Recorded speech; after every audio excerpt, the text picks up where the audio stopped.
बहुत बहुत नमस्कार। हमें तो समझ में नहीं आ रहा है कि क्यों जो यहाँ के स्थापित दल पिछले 3.5 दशकों से जन की बात करने वाली, जन के लिए लंबे लंबे वादे करने वाले दल आज इतना दहशत में आ गए हैं जनसुराज से कि उनको जनसुराज एक पार्टी के तौर पे नहीं दिख रही है।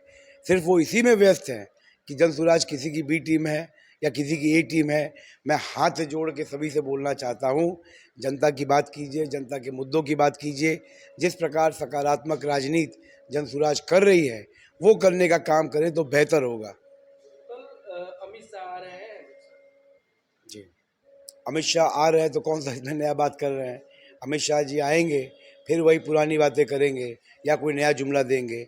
इसके सिवाय भाजपा में ऐसा कोई भी जन के लिए, जन सरोकार के लिए न कोई इनके पास नियति है, न इनके पास कोई प्रोग्राम है। जहाँ तक मुन्ना तिवारी को जिस तरीके से लोग नकार रहे थे, आज वो आशीर्वाद लेने के लिए हर गांव-गांव भ्रमण करते हुए नजर आ रहे हैं। देखिए, मैं तो पहले ही कहा कि हर एक कैंडिडेट का ये अधिकार है और अच्छी बात है अगर वो घूम रहे हैं तो। लेकिन ग्राउंड रियलिटी यही है कि ग्रामीण क्षेत्रों में बहुत ज़्यादा उनका विरोध है। जनसुराज तीसरा विकल्प किस तरीके से निभाएगा सर? जनसुराज पूरे बहुमत के साथ सरकार बनाने जा रही है और अपने 5 संकल्पों पर केंद्रित होकर करके बिहार में जनता का सुंदर राज स्थापित करने जा रही है। और जितने हमारे 5 सिद्धांत हैं, जो हमारे वादे हैं, उनको यहाँ पे निभाने का कार्य करेगी। तेजस्वी यादव को आरजेडी ने मुख्यमंत्री का रूप चेहरा बना दिया है। कहा है कि तेजस्वी यादव अब मुख्यमंत्री बनेंगे बिहार। वो तो उनका फैसला है, लेकिन वो कहीं भी दूर दूर बहुमत में नहीं आने वाले। क्या लग रहा है इस बार का बिहार का चुनाव किस तरीके का होगा सर? बिहार का चुनाव बदलाव का चुनाव है और इस बार आप देखिएगा जनता यहाँ मन बना चुका है। 3.5 दशक की जो राजनीति, जिस तरह की राजनीति बिहार में चल रही थी, उससे उब कर कर करके बिहार की दुर्दशा जो लोगों ने झेला है, अब वो अपना मन बना चुके हैं। बिहार में बदलाव निश्चित है, बिहार में जनसुराज की सरकार बनना भी निश्चित है। सर कहीं घबराहट तो नहीं हो रही है क्षेत्र कूद रहे हैं किसको? आपको? बिल्कुल नहीं, बल्कि अपार समर्थन मिल रहा है जनसुराज पार्टी को। मतलब सारे जो अभी तक तो अब हम लोग देख रहे थे कि जाति पाति की पार्टी थी, लेकिन जनसुराज का प्रेजेंस हर एक समुदाय में है।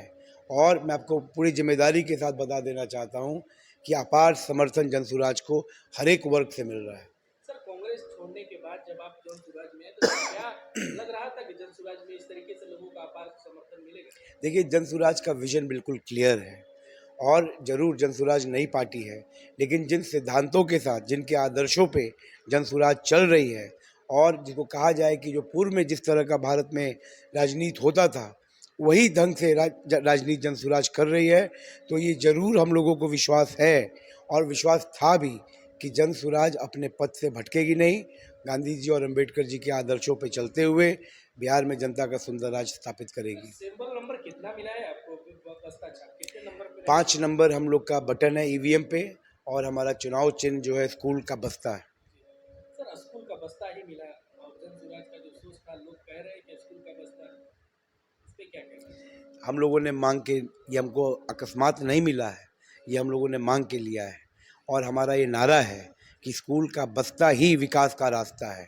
इस 4 शब्दों में मत समझिएगा कि खाली महज कहने का बात है। अगर हम नींव को मजबूत बनाते हैं, मतलब बच्चों की अगर गुणवत्तापूर्ण शिक्षा देते हैं, तो समाज में वो बड़ी भूमिका निभाएंगे। सर क्षेत्र में किस तरीके का सहयोग मिल रहा है? क्षेत्र में अपार समर्थन मिल रहा है। सबसे बड़ी बात है जो आज से पहले नहीं देखा गया, लोग रोक रोक करके अपनी समस्याओं को बता रहे हैं और अपनी आशाओं को भी बता रहे हैं। जन के बीच में एक इतना बड़ा आशा के तौर पे जागा है जनसुराज का जो हमारा सिद्धांत है कि लोगों में एक आशा जागी है कि जनसुराज आएगी तो दुर्दशा बिहार में जो झेल रहे हैं लोग, वो से दूर हो जाएगा। सर एक स्पेशल ट्रेन चल रही थी बिहारियों के लिए, वो भी बंद करा दिया गया। वो तो स्वाभाविक है। जनसुराज के प्रति बढ़ता अपार जन समर्थन, खासकर उन लोगों का जो 10 से 12-15 हज़ार रुपया कमाने के लिए अपने घर बार को छोड़ने को मजबूर हैं, छठ के पर्व पे वो लोग आ रहे हैं, तो ये ज़रूर कहीं ना कहीं इस बात को दर्शाता है कि जानबूझ के किया जा रहा है ताकि वो वोट देने से महरूम हो जाए, रह जाए। लेकिन मैं आपको पूरी जिम्मेदारी से बता देना चाहता हूँ कि बिहार है और बिहारी हमारे जन हैं, अगर उन्होंने एक बार मन बना लिया तो किसी भी प्रलोभन, किसी भी अड़चन को पार करने का मादा वो रखते हैं। क्या लग रहा है बक्सर के लोग लालच में फंसेंगे इस बार? बिल्कुल नहीं। जैसे मैंने अभी अभी कहा मैंने कि बिहारी जन को आप इस तरह का मत समझें कि आप उनको किसी लोभ और प्रलोभन देकर के आप फंसा लेंगे। उन्होंने अपना मन बना लिया है। इसके पूर्व में भी 3.5 दशक जिसको वो लोग आशीर्वाद देते आए और जिनकी उनकी सरकार जब बनी, आज वो ज़रूर महसूस करते हैं कि उनके साथ ठगी हुई है। और अगर आज उन्होंने मन बना लिया है तो अपने फैसले में वो अडिग हैं। सर टक्कर दिया जा रहा है बहुत सारे लोग ट्रेंड चला रहे हैं सोशल मीडिया पर। एक बीच में आपका फोटो है, अगल बगल दोनों में से पार्टी है, कांग्रेस और बीजेपी। देखिए वो तो लोगों का मन है, वो हमारे द्वारा तो चलाया नहीं जा रहा है। और जन के बीच में जो भी चला रहे हों, जो है तो वो जन यहाँ के, अगर इस तरह का वो काम हो रहा है तो अपनी भावनाओं को लोग प्रकट कर रहे हैं, उसमें हम कोई खास बयान देना मैं उचित नहीं समझता। बक्सर वासियों के लिए क्या संदेश है? बक्सर वासियों के लिए आने वाले छठ पर्व के लिए बहुत हार्दिक बधाई और ढेरों शुभकामनाएं। और आप लोगों से ये आग्रह है, जिस प्रकार का समर्थन और प्यार आप लोग दे रहे हैं, ये देते रहिए। जन सुराज की सरकार बनाने में अपना भूमिका निभाएं, अपना योगदान दें, ये मेरा वादा है।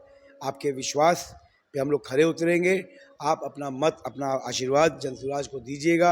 मैं वादा करता हूं कि आपको जनसुराज निराश नहीं करेगा। अगर सर सरकार नहीं बनती है, 10 से 15 सीटें अगर निकलती है, तो क्या जनसुराज किस तरीके से क्षेत्र में? देखिए हम बिल्कुल आश्वस्त हैं कि जनसुराज की सरकार बनने वाली है पूर्ण बहुमत से। आपने वो बात कही, आपने कहा कि अगर नहीं होता, अगर तो किसी ने नहीं देखा है, लेकिन मैं आपको बता दूं, अगर हमारे में कोई कमी रह जाएगी, हमारा मेहनत इसी प्रकार जारी रहेगा। मेहनत जारी रहेगी। बिल्कुल मेहनत जारी रहेगा। हम लोग दृढ़ संकल्पित है कि बिहार में व्यवस्था परिवर्तित करना है। बिहार को पुनः सुंदर, जो उसका राज था, बिहार का जो अस्मिता थी, उसको यहाँ लौटाना है और स्थापित करना है।